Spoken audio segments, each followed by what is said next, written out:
Então, vamos continuar aqui o trechinho que ficou faltando. Nós terminamos aqui falando que os trabalhadores do evangelho são sempre atacados, né? Então, visando impedir o cumprimento dos nobres deveres abraçados. Então, certamente, ninguém se encontra sem a proteção do Senhor da vinha através de seus emissários e dos seus próprios benfeitores, que lhe executam a vontade.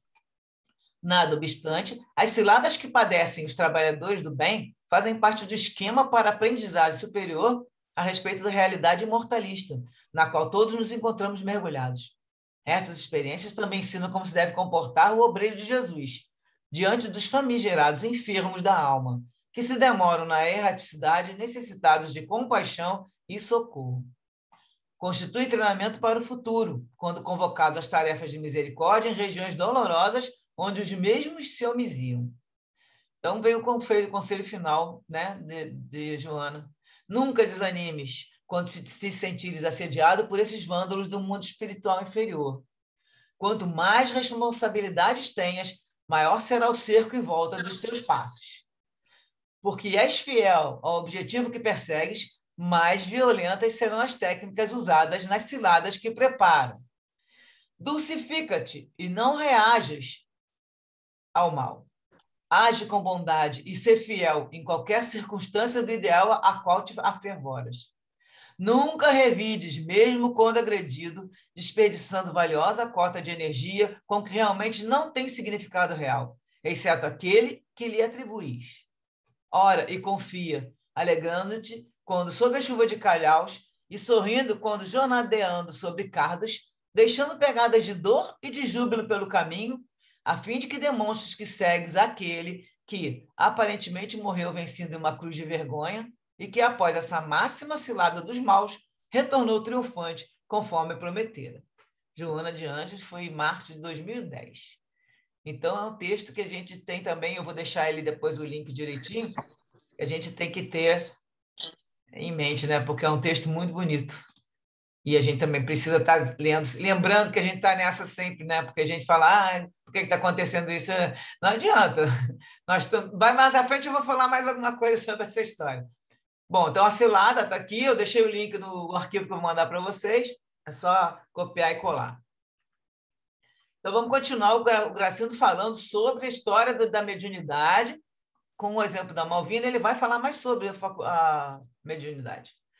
Ele comenta que a faculdade mediúnica é um tesouro que os ladrões espirituais desejam roubar, de modo que se torna instrumento de desequilíbrio humano e social.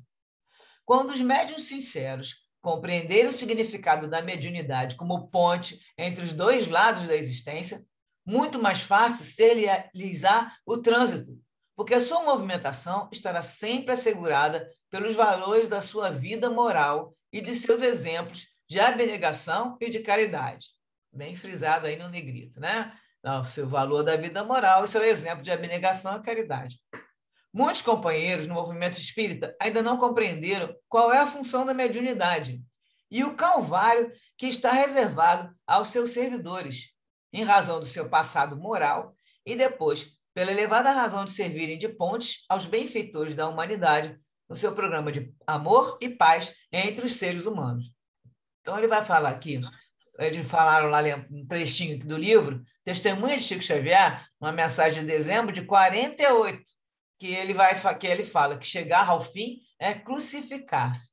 Aí fica assim, começar é fácil, na mediunidade, né? Continuar é difícil, e chegar ao fim é crucificar-se. Diz Emmanuel, para designar uma tarefa cristã. E aí o Gracindo continua falando, aquele que perseverar até o fim, como ensinou o mestre, terá conseguido o êxito.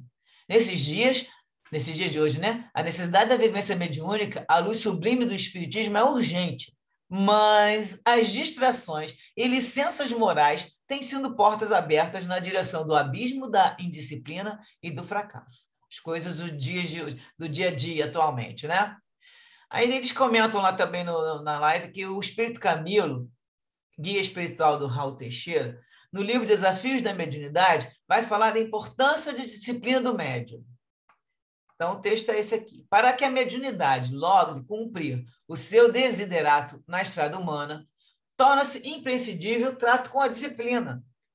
Disciplina como a daqueles que já a possuam como a auréola de sérios e bem-aventurados compromissos bem atendidos, a harmonia íntima, a paz. Aí ele vai citar cada uma das disciplinas. As disciplinas para os servidores da mediunidade têm o sabor de reestruturação cotidiana. Disciplina no pensar, procurando nortear os próprios produtos do psiquismo, sem tormenta, mas com decisão de corrigir-se aos poucos.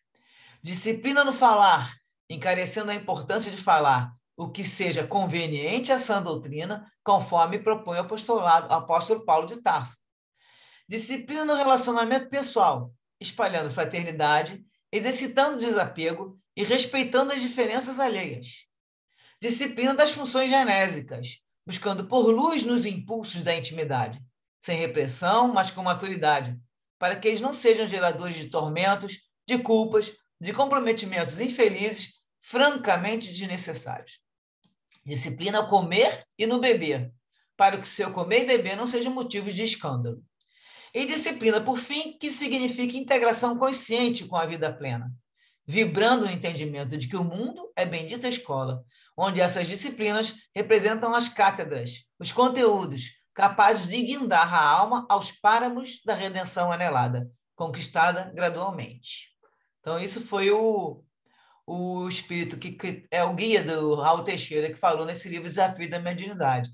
Importante para a gente ler e reler também. E aqui também eles citam que, no caso do livro Os Mensageiros, tem vários exemplos de médiuns falidos. Capítulo 10, 11, 12.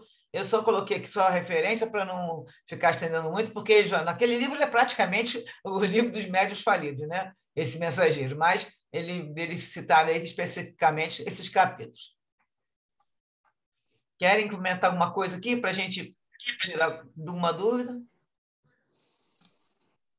Muito me lembrou, né, o Emmanuel que diz sempre, né, disciplina, disciplina, disciplina, e a gente tem que realmente disciplinar nossos pensamentos, nossas ações, né? Nós somos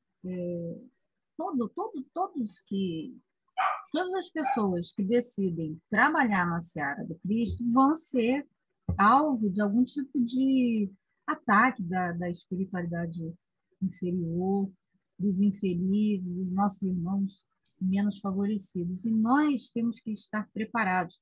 Quantos conselhos ótimos, né, foram dados aí nessa passagem do livro a respeito da importância do nosso equilíbrio e como é difícil, né?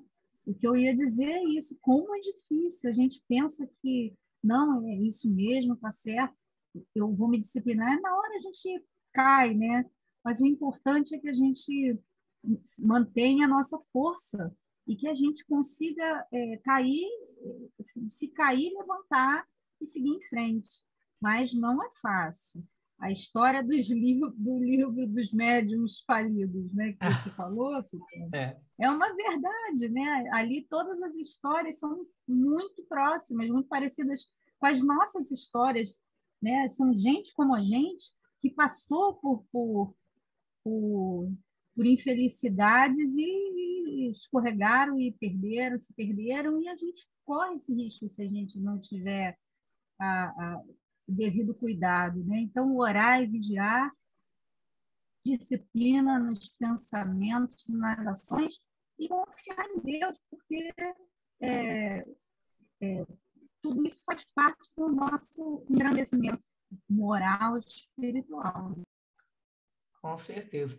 A história das nossas distrações, que ele fala aqui, né? Vamos, se a gente ficar se distraindo, a gente olha, opa, esqueci que eu sou espírito, e vai, que a gente tem que lembrar sempre de colocar na casa toda, sou você ou espírito, eu sou o espírito, porque a gente esquece, a gente cai no dia a dia e aí vai embora. Isso realmente é justamente porque a gente não tem a disciplina de ficar pensando sempre naquilo, a gente já sabe, então a gente esquece que aquilo ali e a gente tem que se disciplinar em cada um desses que ele colocou aqui, mas principalmente no nosso pensamento, que a gente lembrar o tempo todo, a gente vai realmente ficar mais quietinho, vai andar vamos dizer, na linha direitinho, porque a gente sabe qual é o caminho, né? Falta só seguir.